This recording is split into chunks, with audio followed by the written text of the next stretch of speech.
This is Rohini Baba from Chandigarh Polytechnic College, working as Assistant Professor in Electronics and Communication Engineering Department. Today we are going to discuss the codes, parity bits, etc. in digital electronics. So I'm going to share a screen with you all so that it will be helpful in your further studies. So let us start with the codes. What are codes? In our basic language or in our normal way, we can say in a communication and information processing, code is a system of rules to convert information such as a letter, word, sound, image, or gesture, etc. Or we can say a group of symbols is known as codes. The digital data is represented, stored, and transmitted as a group of bits. This group of bits is also called as a binary code. So in this lecture, we are going to discuss some types of codes in a digital system. There are weighted or non-weighted codes, BCD, XS3 codes, gray codes, alphanumeric, etc.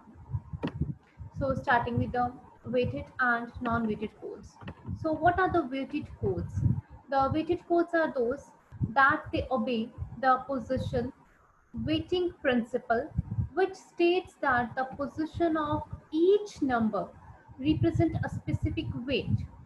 In these codes, each decimal digit is represented by a group of 4 bits, or each bit, the 4 bits, group of 4 bits, each bit is assigned a specific weight according to its position. For example, we already studied that is 8421 or a BCD code. That is a code in the form of 1001, etc., or 1101 from right to left, we can say it, and 842 and 1 respectively. There are a million of weighted codes, but the most commonly used codes are 8421 and a BCD code. For examples, that is 8421, 2421, 8421, all are the weighted codes. Now starting with the non-weighting codes. Weighted codes we already discussed in our previous lectures where we done our binary coding, addition and all that things on number system. So now we are going to start with the non-weighted codes. The non-weighted codes are not positionally weighted. In other words, the codes are not assigned with any weight of each digit position.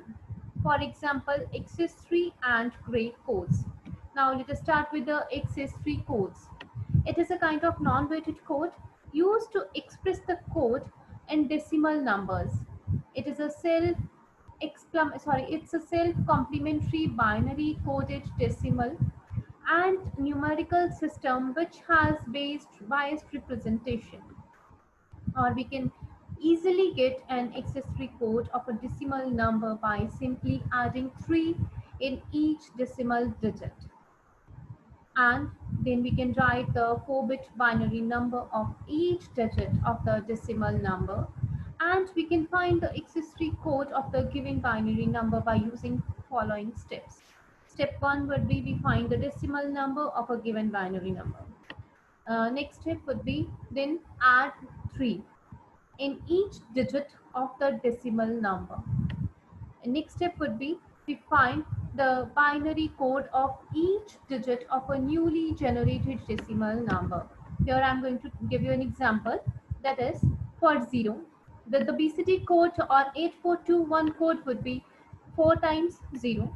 But in XS3, that is we have to add 3 in our BCD code, that is 0011. Next one is for decimal code 1, 2, 3. You can choose anyone. Let us choose 3. The BCD code or 8421 code would be 0011, and your access code would be 011 and 0.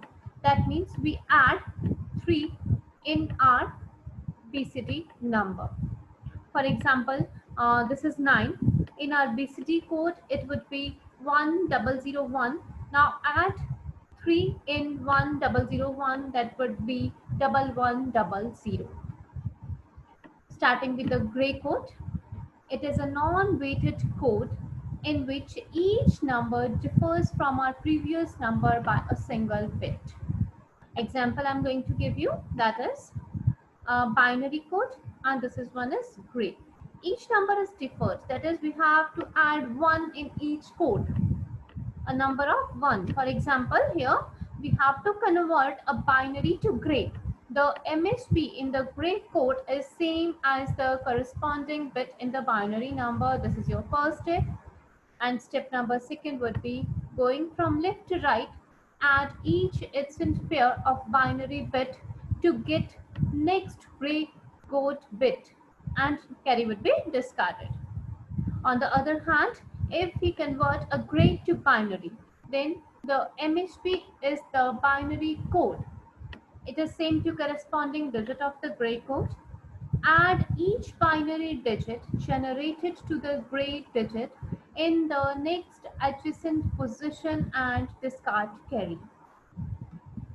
Now, starting, I hope the codes you're able to understand. If you have any queries, you can ask me up. After that, we are going to take a parity. Now, what is a parity? A parity bit is a check bit which is added to a block of data for error detection purpose. It is used to validate the integrity of a data. The value of the parity bit is assigned either 0 or a 1. That makes the number of ones in the message block either even or odd depending upon the type of parity. There are two kinds of parity bits. First one is in a even parity and second one is odd parity. But in case of an even parity, the number of bits with a value of 1 are counted as an even. In case of odd parity, if the number of bits with a value of 1 is an even number, the parity bit value is set to 1 to make the total number of ones in the set, including the parity bit and odd number. So now let us discuss some parity bits. So successful transmission scenario for an even parity. So we want to transmit a data that is 1001. Now computes the parity bit value, that is 1 plus 0 plus 0 plus 1 is equal to 0. Adds a parity bit and sends. Now we add a parity bit, that would be 0. Then B receiver receives that the data would be 10010. B computes a parity again with a 0, that is even one.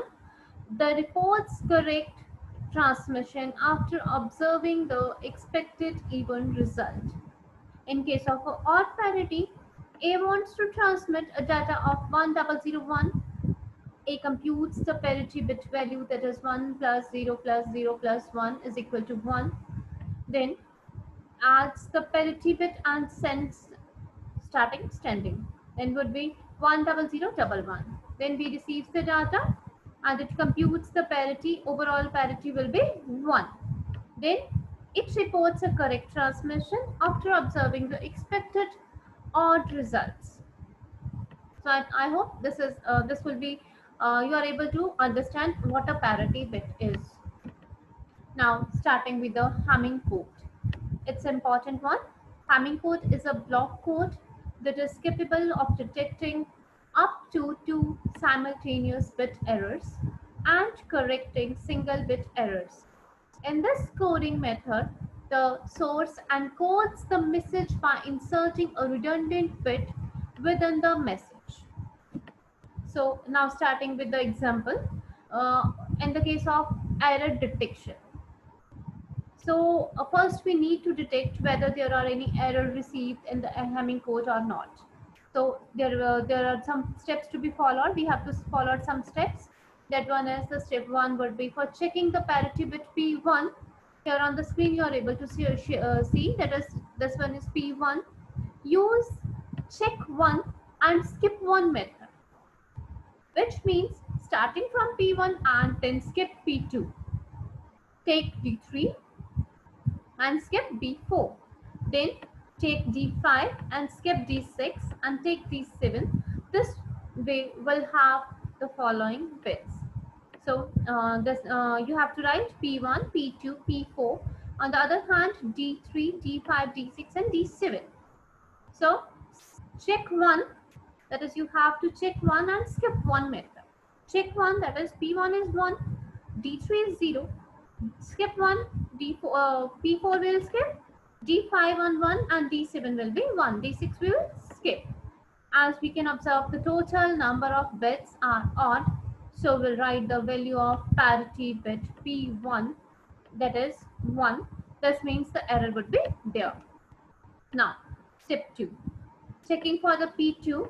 While checking P2, P2 will be used check 2 and skip 2 method. In the previous step 1, we use check 1 and skip 1. For 2, it's check 2 and skip 2. This will give us the following data. But we have to remember that we are checking for P2. So we have to start to count from P2, that P1 should not be considered in this.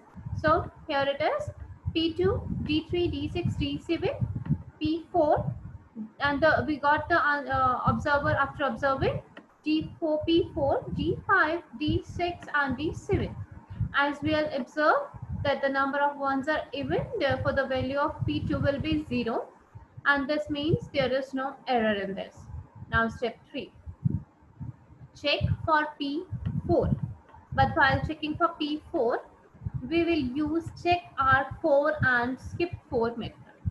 This will give us the following data bits, but remember that since we are checking P4, so we have to start it with our count from P4, and P1, P2 will not be considered.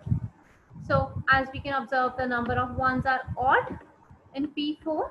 So we will write the value of P4 will be 1, and in this the error is there. So from the above parity analysis, P1 and P4 are not equal to 0. So we can clearly say that the received Hamming code as an error. Now, how error is corrected?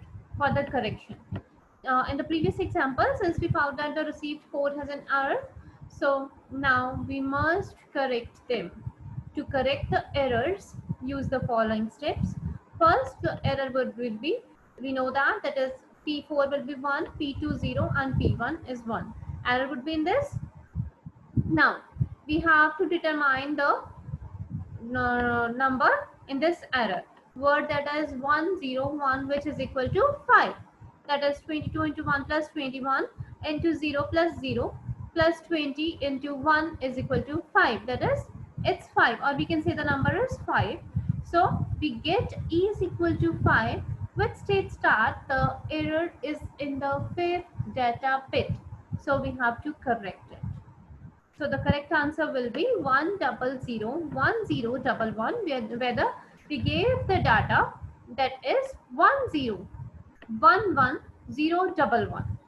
On the other hand, we received the data in our answer, that is 100111011. So this is your method of correction and finding a detection of an error. This is important one. If you have any queries, you can ask me up, so that it will be helpful in our further studies. And in our next lecture, we'll go to discuss some other codes and some other things. So this is all for today. Thank you.